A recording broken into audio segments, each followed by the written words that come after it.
आइए, सबको नमस्कार। 4 बज चुके हैं। आशा है आप सब उपस्थित हो गए होंगे। जैसा कि आपको मालूम है, आज हम छर्दी के बारे में चर्चा करेंगे। कई बार छर्दी को वमन कहा जाता है। एक्चुअली छर्दी जो है वो विकार है, रोग है, जबकि वमन विधिपूर्वक कराए जाना, विधिपूर्वक उसमें आभ्यंतर स्नेहपान स्वेदन कराए के विधिपूर्वक जब हम वमन की प्रक्रिया करते हैं तो उसको वमन कहा जाता है। और छर्दी एक प्रकार का रोग है। इसी को समझने का प्रयास हम लोग करेंगे। कल भस्मक पर व्याख्यान हुआ था। उसमें आयुष दर्पण के कर्ता धर्ता नवीन जोशी जी, जो कि कार्यक्रम का संचालन कर रहे हैं, कमलेश विश्वास जी, संध्या पांडे, विजय जाधव जी, राशि गर्ग जी, सखाराम पेंटकर, इन्होंने ट्रीटमेंट, पार्किंसंस का ट्रीटमेंट के बारे में पूछा है। जैसा कि आप जानते हैं, पार्किंसन एक्स्ट्रा पिरामिडल ट्रैक्ट की बीमारी है। बेसल गैंग्लियन और सबस्टेंशिया नाइग्रा यहाँ की बीमारी है। पेशेंट में ट्रेमर्स आने लगते हैं, रोगी झुक के चलता है, गेट उसके छोटे छोटे फेस्टिनेंट गेट बोलते हैं, ऐसा चलता है।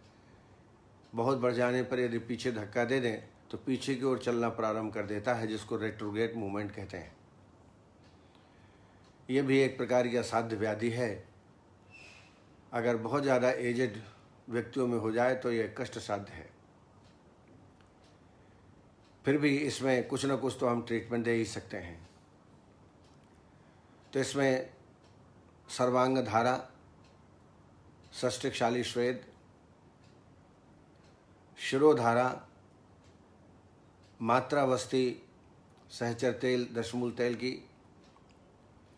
ये निरंतर 15-15 दिन के कोर्स, जैसे 15 दिन सर्वांग धारा कराइए, 15 दिन सष्टिकशाली श्वेद कराइए, 15 दिन शिरोधारा कराइए। ऐसे लगातार 3 महीने तक आप ट्रीटमेंट में रखें तो रोगी को आराम मिलेगा। औषधि में भीमसेनी कपूर 500 मिलीग्राम शुद्ध घृत के साथ दिन में 2 बार, इससे भी बहुत लाभ मिलता है। इसके अलावा योगेंद्र रस 60 मिलीग्राम, गिलोय सत्य 250 मिलीग्राम, वातकुलांतक 60 मिलीग्राम। ऐसी दिन में, यह एक मात्रा है, ऐसी दिन में 3 मात्राएं ब्राह्मी अवलेह के साथ दें। इसके अलावा ब्राह्मी बटी, शंख बटी, शंख पुष्पी बटी 2-2 दिन में 2 बार, और मेध रसायन क्वाथ, ये निरंतर सेवन कराएं। मेध रसायन में शंख पुष्पी, मंडूक पर्णी, मुलहठी और गिलोय, इसका यौकुट तैयार कर लें, इसका काढ़े का सेवन कराएं। और जैसा मैंने पहले बताया कि वस्ती का प्रयोग भी श्रेष्ठ है। अनुवासन दे सकते हैं, या हम एक वस्ती देते हैं सिद्ध वस्ती के नाम से। यव कोल कुलत्थानाम क्वाथा मागधिका मधु ससैंधव सयष्टाव सिद्ध वस्ती इति स्मृतः। इसमें अश्वगंधा और केवाच और मिला देते हैं। इससे ये वस्ती बहुत ही श्रेष्ठ लाभकारी सिद्ध होती है पार्किंसंस में। निशांत गुप्ता जी ने तो एक जानकारी दी है कि उन्होंने चंद्रसूर दे करके रोगियों की हाइट बढ़ाई है। तो इसका पूरा विवरण बताएं ताकि हम नेक्स्ट लेक्चर में सबको बता सकें, क्योंकि सब चिकित्सक वरिष्ठ हैं, उनका अनुभव अलग अलग है। तो चंद्रसूर कितनी मात्रा में, किसके साथ लेना, कितने दिन तक लेना, और क्या क्या ऐसे व्यक्ति में जिसमें हाइट बढ़ाना हो क्या क्या ले सकते हैं, उसकी जानकारी आप देवें ताकि नेक्स्ट लेक्चर में उसको सबको बताया जा सके। रंजीत कुमार जी, राहुल रघुवंशी जी, KN गंगवार जी, सखाराम पेंडरकर, फिर उन्होंने एक प्रश्न किया है ट्रीटमेंट ऑफ एवेस्कुलर नेक्रोसिस। ये हिप जॉइंट की बहुत कष्टसाध्य व्याधि है। इसमें ब्राह्मण वस्ती देने का प्रावधान है, तिक्त प्रधान। तो इसमें पंचतिक्त के द्रव्य, साथ में अश्वगंधा और शतावरी मिला करके वस्ती तैयार की जाती है 300 ml। और यह वस्ती ब्राह्मण वस्ती जिसको हम कहेंगे, फिर से नोट कर लीजिए, पंचतिक्त के द्रव्य, शतावरी और मुलैठी प्रत्येक 20-20 ग्राम लेके काढ़ा बना लीजिए 300 ml। फिर इसमें पंचतिक्त घृत 50 ml, शहद 50 ml मिला करके विधिवत वस्ती दें, लगातार 21 वस्ती दें। बीच में आवश्यकता पड़ने पर महामास तैल, दशमूल तैल की अनुवासन वस्ती 30 ml की मात्रा में आप दे सकते हैं।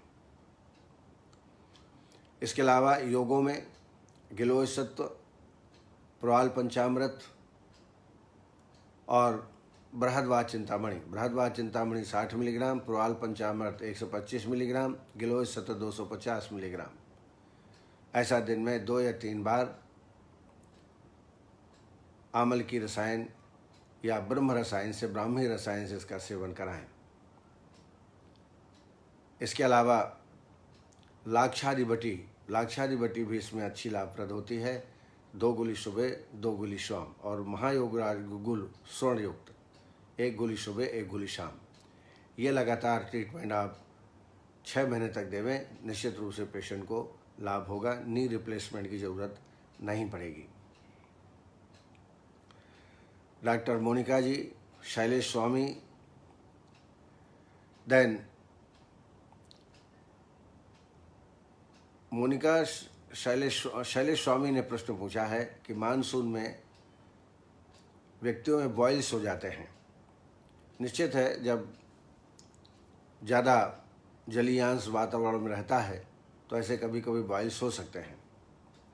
तो इसमें जो सामान्य ट्रीटमेंट है, कैशोर गुग्गुलू, आरोग्यवर्धनी, महामंजिष्टादिक्वाद, पंचनिम्न बटी, ये तो दें ही।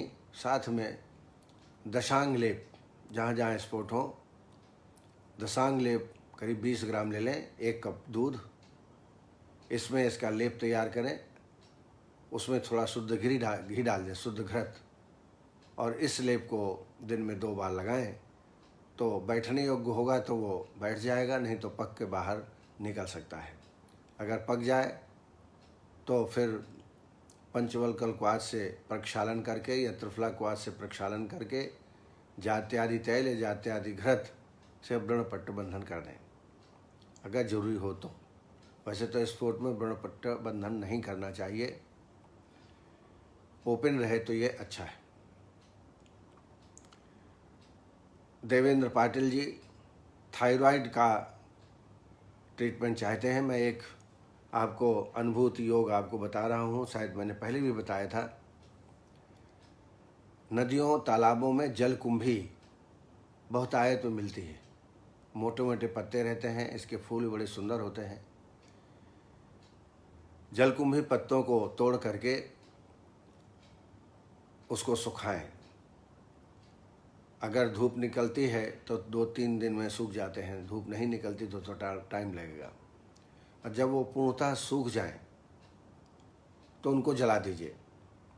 जलाने के बाद वो भस्म तैयार हो गया, और ये भस्म किसी पात्र में भर के रख दीजिए, और 500 मिलीग्राम से 1 ग्राम, लगभग 1/4 चम्मच या आधा चम्मच भी दे सकते हैं सुबह शाम शहद के साथ। ये हाइपो और हाइपर दोनों में ही लाभप्रद है, इसलिए इसको आप बनाकर दे सकते हैं। बाकी पृथक से मैं इसका लेक्चर ले चुका हूँ, आप YouTube में तलाश करके पूरा ट्रीटमेंट आप प्राप्त कर सकते हैं। संजय आर पटेल जी,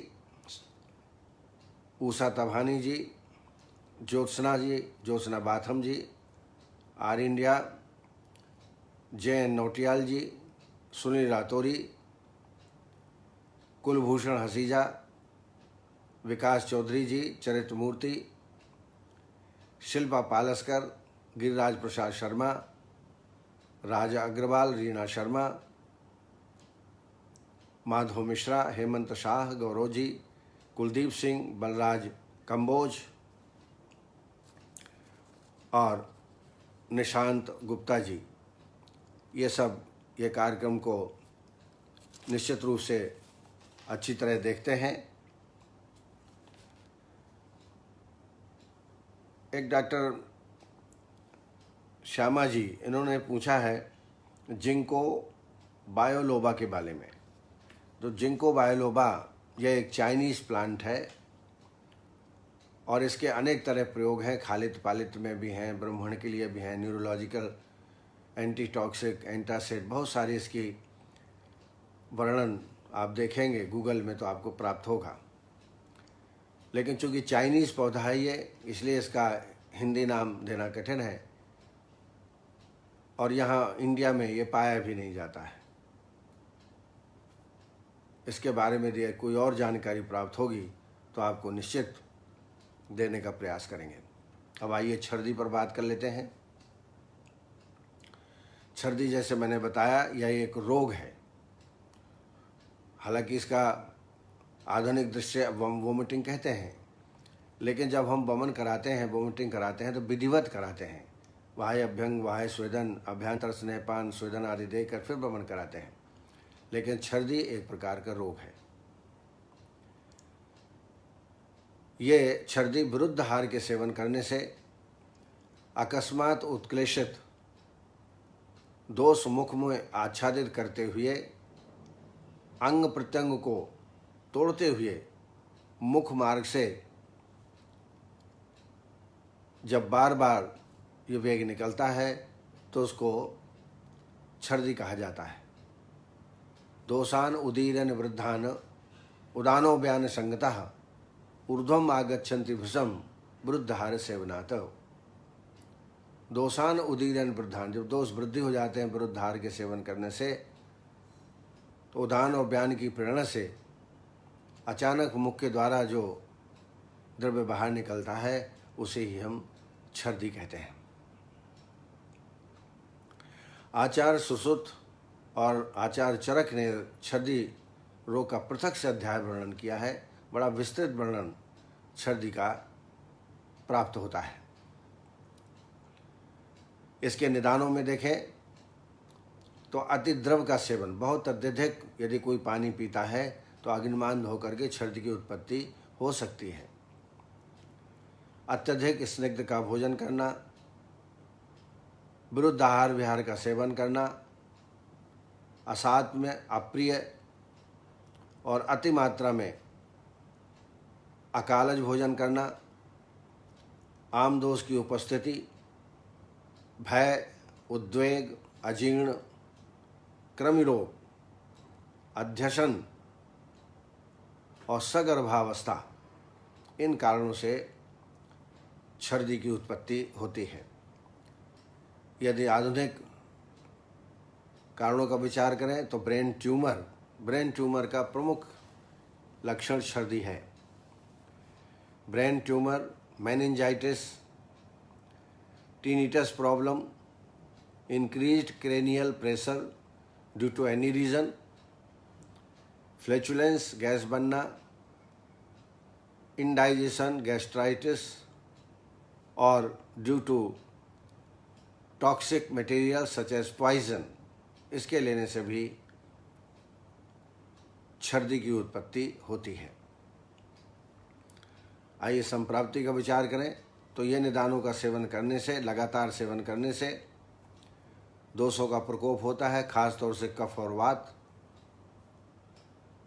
और यह कफ और वात आम एवं अग्निमान से उत्पन्न आम से मिलकर आगे आमाशय में उत्क्लेश को उत्पन्न करते हैं और वायु इन उत्क्लेशित दोषों को मुख मार्ग से निकालकर छद्म रोग की उत्पत्ति करते हैं। यह एक इसकी संप्राप्ति है। जैसा मैंने पहले बताया, दोषान उदीरन वृद्धान उदानो व्यान संगता ऊर्ध्वम आगच्छन्ति भुसम वृद्धार सेवनात्। संप्राप्ति घटक मैं प्रत्येक बार आपको कहता हूँ कि जब भी आप चिकित्सा करें तो रोगों के नामकरण के चक्कर में न पड़ करके उसके दोष संकल्पना, स्रोतस, अग्नि, अधिष्ठान आदि का विचार करके ट्रीटमेंट की व्यवस्था आप कर सकते हैं। तो संप्राप्ति घटक में इस रोग में, छद्म रोग में दोष हैं वात और कफ, दूष्य अन्न और आहार रस, स्रोतस में अन्नवाह स्रोतस, अधिष्ठान यह आमाशय समुत्र व्याधि है, स्रोतोस दृष्टि संग और विमारगमन, अग्नि मंदता और स्वभाव इसका आशुकारी है। छर्दी के 5 भेद हैं, वातज, पित्तज, कफज, सन्निपातज और दुष्टार्थ संयोगज। ऐसे 5 प्रकार के छर्दी के भेद हैं। आइए कुछ लक्षण भी समझ लें ताकि चिकित्सा में हमको लाभ मिले। वातिक छर्दी में हृत पार्श्व प्रदेश में वेदना, सुई चुभने जैसी पीड़ा की उत्पत्ति होना, वामक द्रव्य जो निकलता है वो काला और पतला ऐसा वर्ण होता है उसका, काला कृष्ण वर्ण का। पैतृक छर्दी में मूर्छा, पिपासा, दाह युक्त वमन, शिरा प्रदेश, नेत्र प्रदेश में जलन, त्रसा और भ्रम की उत्पत्ति रोगी में होती है।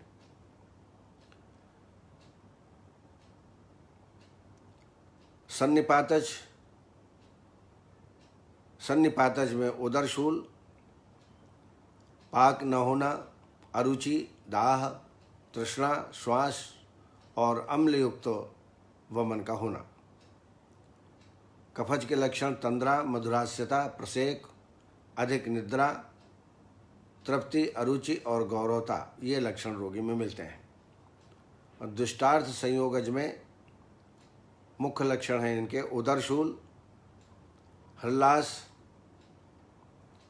कृमिज हृदरोग के लक्षण त्रिदोषे तु हृदरोगे यो दुरात्मा निसेविते तिलक क्षीर गुणादीन ग्रंथिश्च अश्वपजायते मर्मैक देशे संक्लेदम रसस्य अश्वपगच्छति संक्लेदाद क्रमीयस्य भवन्त उपहत आत्मनः मर्मैक देशे संजाताः सर्पन्ते भक्ष्यन्ति च। ये लक्षण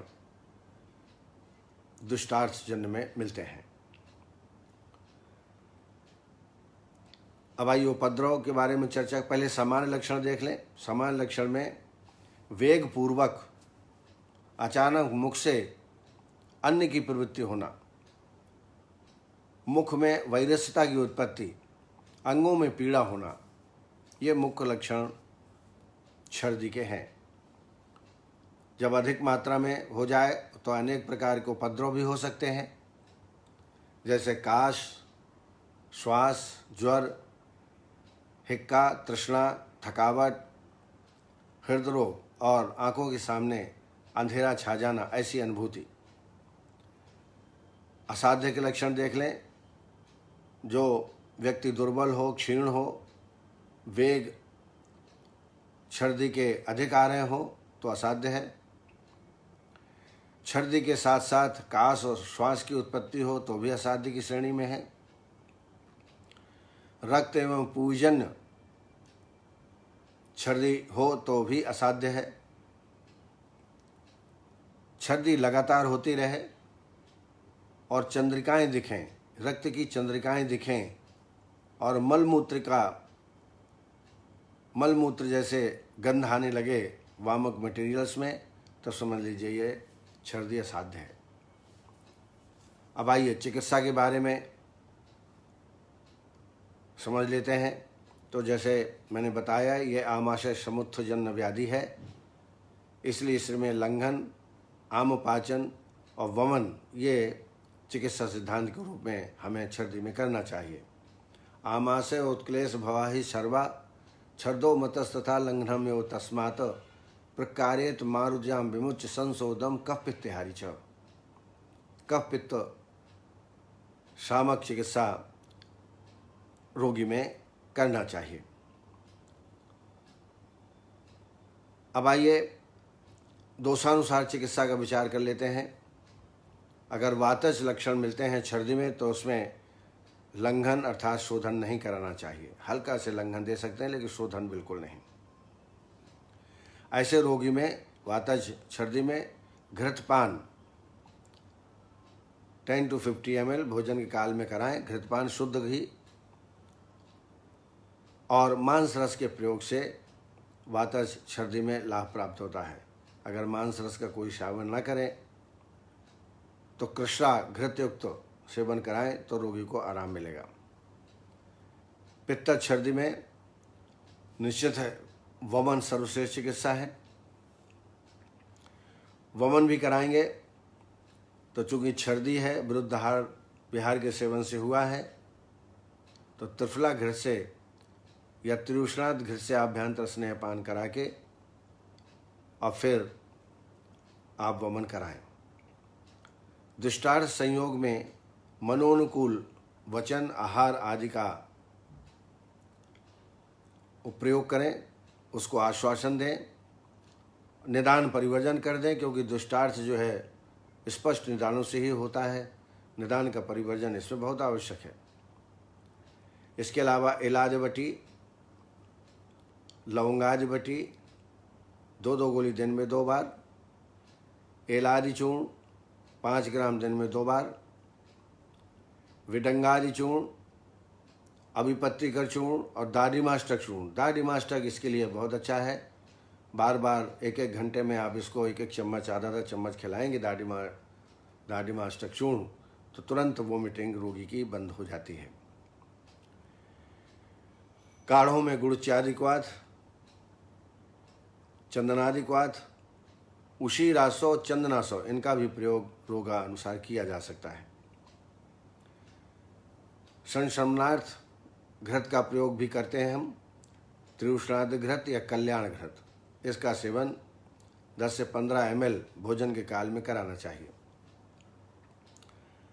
योगों में देखें जो कि तत्काल लाभकारी होते हैं, छर्दी रूपुरस 250 मिलीग्राम, सूत शेखर रस 125 मिलीग्राम और मयूर पिच्छ भस्म 250 मिलीग्राम। छर्दी रिपु रस 250 मिलीग्राम, सूत शेखर 125 मिलीग्राम, मयूर पिच्छ भस्म 250 मिलीग्राम। यह एक मात्रा है। अवस्थानुसार रोगी को 1 से 4 बार दिन भर में दाडिमा ओले के साथ देवें। दाडिमा ओले स्वयं छर्दी की एक चिकित्सा है, उसके साथ देने से बहुत अधिक लाभ प्राप्त होगा। अगर दाडिमा ओले न हो तो फिर शहद के साथ ही इसका सेवन आप करा सकते हैं। एक दूसरा योग भी हम प्रयोग करते हैं, वमन कुठार रस 250 मिलीग्राम, शंख भस्म 250 मिलीग्राम और मयूर पिच्छ भस्म 250 मिलीग्राम। यह एक मात्रा है। ऐसे दिन में 2 या 3 या 4 बार रोगी की अवस्थानुसार इसका सेवन कराएं। एक और योग में बताना चाहूँगा, रसेंद्र योग 125 मिलीग्राम, मनःशिलाद योग 500 मिलीग्राम, प्रवाल पिष्टि 250 मिलीग्राम। रसेंद्र योग 125 मिलीग्राम, मनःशिलाद योग 250 मिलीग्राम, प्रवाल पिष्टि 250 मिलीग्राम। ये भी शहद के साथ या दाडिमाष्टक अवलेह के साथ इसका सेवन कराएं। बहुत ही उपयोगी और तुरंत छर्दी इससे बंद हो जाती है। ये बात अलग है कि ट्यूमर से हो, इंट्राक्रेनियल प्रेशर से हो तो कारण का इलाज वहाँ करना पड़ेगा, तभी पेशेंट को आराम प्राप्त होगा। लेकिन आयुर्वेदिक दृष्टि से आयुर्वेदिक संप्राप्ति के द्वारा यदि, जैसे मैंने बताया, दोषान उदीरन वृद्धान उदानो व्यान संगता ऊर्ध्वम आगच्छन्ति भृशम विरुद्धाहार सेवन, ऐसे जो छर्दी है वो निश्चित रूप से इससे लाभ होता है। इसके अलावा स्वानुभूति योग और है, सैंधव लवण 5 ग्राम, घृत 10 ग्राम, इसको 2-3 बार खिलाएं, इससे भी वमन बंद हो जाता है। अगर रसक क्षय, जलीयांश बहुत कम हो गया हो तो नारियल का पानी बार बार पिलावें, या षडंग पानीय। षडंग पानीय मुस्त परपट कोशिर चन्नोदीच नागरई है, श्रत शीतम जलम दद्यात पिपासा ज्वर शांति है। षडंग पानी का योग बहुत ही उत्तम है। इसमें चाहें तो थोड़ा से मिश्री मिला करके और 1-1 घंटे, आधा घंटे में सेवन कराएं। और बहुत ही अधिक मात्रा में रसक्षय हो गया हो या आवश्यक हो कि नहीं इसको फ्लूइड देना ही पड़ेगा, तो इंट्रावेनस आप नॉर्मल सलाइन भी इसको पेशेंट की रक्षार्थ दे सकते हैं। और बार बार मैं कहता हूँ निदानम परिवर्जनम, सामान्यतः क्रिया योगो निदानम परिवर्जनम। निदान का परिवर्जन प्रत्येक रोग में आवश्यक है, वो आप ध्यान में रखें। आशा है छर्दी से संबंधित जो बातें आवश्यक हैं वो मैंने यहाँ पर आपको बताई। मेरा हमेशा ध्यान ज़्यादा थ्योरेटिकल में नहीं रहता है, लेकिन फिर भी संप्राप्ति रोग की समझ पाएँ उतना ज़रूर आपको जानना चाहिए, और तभी उसके आधार पर आप चिकित्सा कर सकते हैं। बहुत बहुत धन्यवाद आप सबका। आप निरंतर जुड़े रहते हैं। कल फिर हम 4 बजे मिलेंगे। आज 5 बजे से एक और लेक्चर है मेरा, वेबिनार है, अभी मैं उसमें जाना है मुझे। बहुत बहुत धन्यवाद। आप सबको नमस्कार। जय आयुर्वेद।